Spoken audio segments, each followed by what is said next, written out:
guys, welcome to the Fire 5 podcast. I'm your host, Mattia Ross, with some of the members of Dr. Lunsford's environmental science class at the illustrious Tuskegee University. So feel free to introduce yourselves. I'm Madison Pope. The biggest 2-6 Javion Miller. And I am Jacqueline Wallace. And so on today's podcast topic, we will be doing a deep dive into sustainable agriculture. But first, what is sustainability? Well, according to our environmental science book, of course, sustainability is the capacity of the Earth's natural systems that life support and human economic systems to survive or adapt to changing environmental conditions indefinitely. Sustainability is the big idea and is the integral theme of the book and the class. So with sustainable agriculture specifically, sustainable agriculture is really more the farming that protects the environment, aids and expands natural resources, and makes the best use of non-renewable resources for longevity impact. Basically, how food can be grown in a way that replenishes the soil and provides yield for all life on Earth for generations. And so, even like over the years, there have been plenty of changes in agriculture, from devastation and disasters due to overcropping and overgrazing to mass industrial machinery that adds fertilizers and pesticides, which causes runoff into waterways. Agriculture is one of the major impacts of anthropogenic, as in like man-made or climate change, and non-point source pollution, where you can't even trace the pollution. So in order to combat the degradation of the soil and crops, farmers, scientists, and innovators create sustainable ways to steward the land in servitude to provide fresh produce for their families and communities. Their harvest provides such income, and the land adds generational wealth that farmers are looking for. Such wealth is found in the earth, but a lot of times it's exploited. So Javion, what are some of the ways that farmers can guard against environmental degradation? So I was having a conversation with my old teammate Wood Johnson, and he gave me some good tips. So a tip he gave me was rotational grazing. So rotational grazing is basically moving your livestock from one part of your farm to another to like preserve the plants and let some plants rest and some parts regrow. It's a lot of pros and cons to it. A pro is like it's free. You get more grass with deeper roots. It's more ground covered with less erosion. You got healthier soil, improved water and mineral cycles. Some cons, basically the initial cost of fences, and it's a lot of labor, basically like moving the animals from one place to another every day. Another one he gave me was composting. Composting is basically taking things from the environment and mixing it with the soil. So turning trash into treasure, basically. So some methods would be like traditional compost bin. You have a compost pile like in your yard. You have like a compost tumbler. You know what I'm saying? You just put everything in there, just rotate it. Things that you could compost, like they have something called greens. So greens would be like grass cuttings, tea bags, chicken manure. The browns would be like eggshells, dryer lint, and cardboard.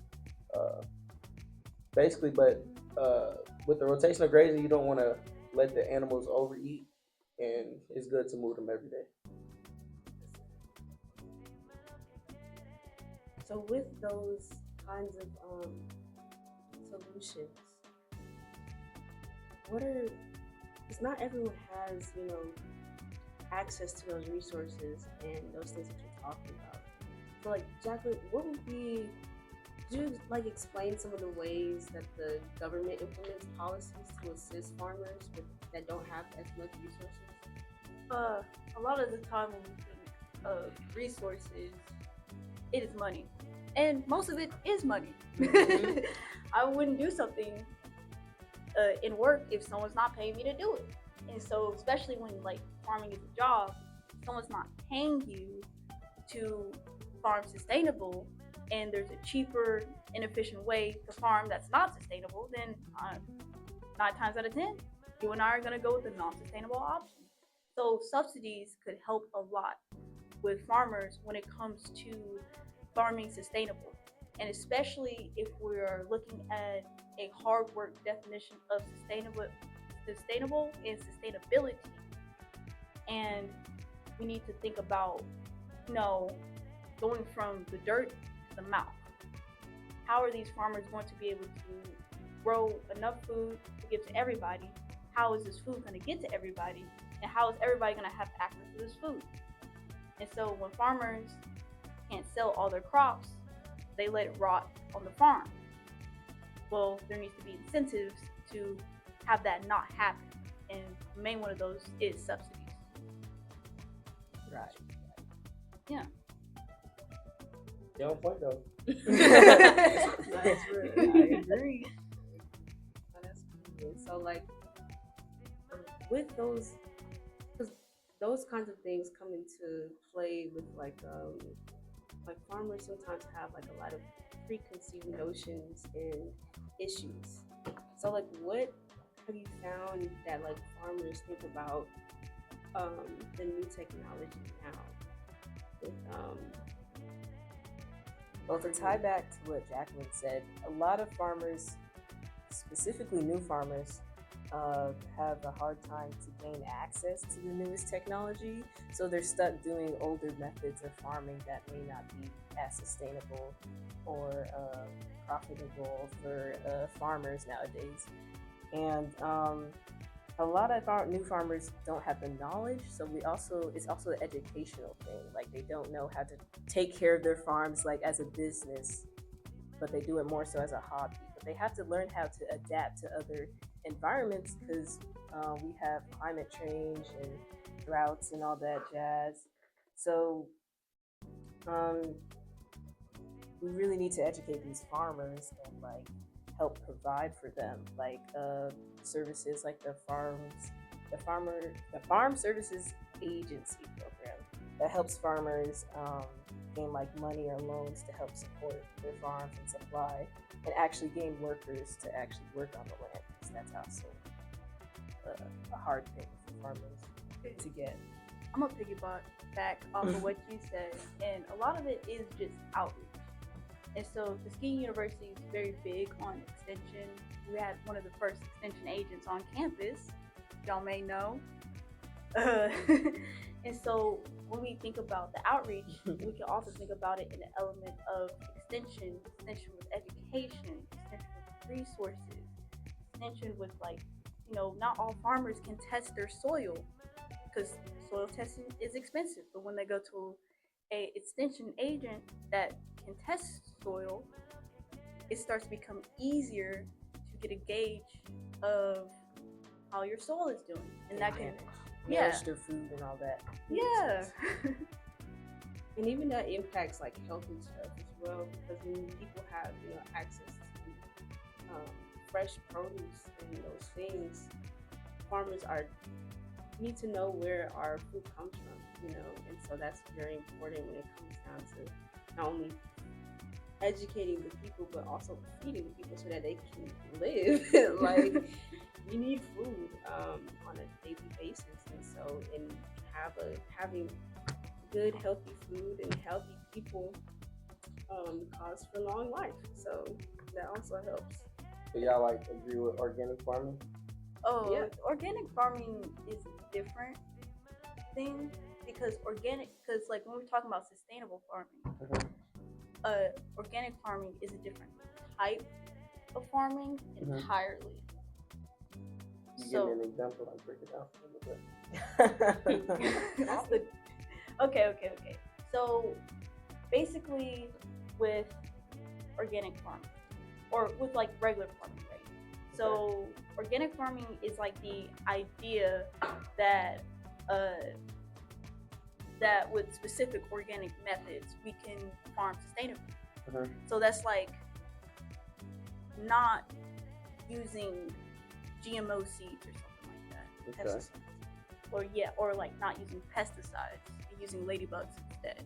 Okay.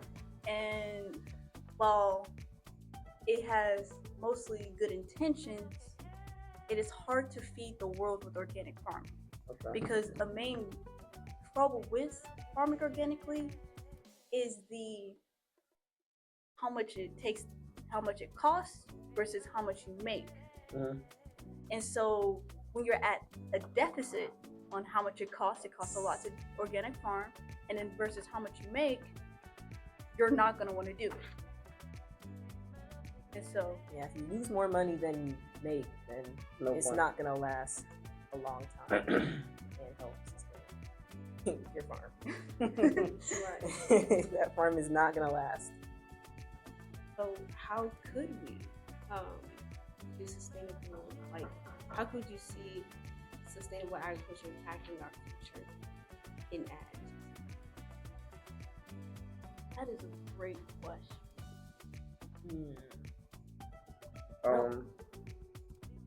I think Will told me something about this.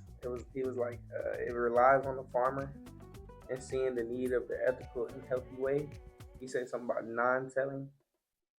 I kind of forgot what non-selling was. But yeah, Which is just like where farmers don't dig up the ground as much. You know, they kind of just Use it. Yeah, plow with Work what's around there. what they have. Yeah, not So they're like not disrupting probably the roots and everything that's Right. already growing. not too much. That makes Yeah, sense. not too much soil erosion. Yeah, that'll because silly Soil erosion cause. is very bad. And actually, after going to an event about agriculture sustainability held on campus, they talked a lot about agroecology, which is mainly focusing on where the food is going and how do we want it to get there. So it focuses on extension to help support the farmers, and then it also focuses on food sovereignty. And so a lot of the times when we have a conversation about sustainability, we talk about supporting local farmers because we want food sovereignty. We don't want like big corporations like Walmart to come in, dry up all the other stores, Right. and then just leave. And we're in a situation where we have to drive 30 minutes to go to go get groceries. And so, in the idea of food sovereignty is that we focus on uplifting our food systems, and so it makes it easier for us to not depend on outside community resources to have food. Right. And it could lessen food insecurity as well. Yeah. That's also Y'all hear me though? a big problem. Well, those were all of the questions that I had, and it was a pleasure.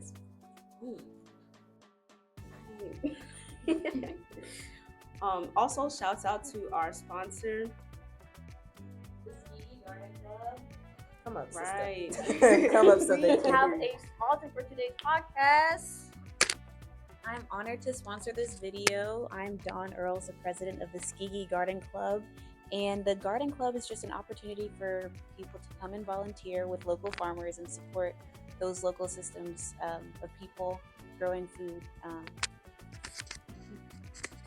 Yes.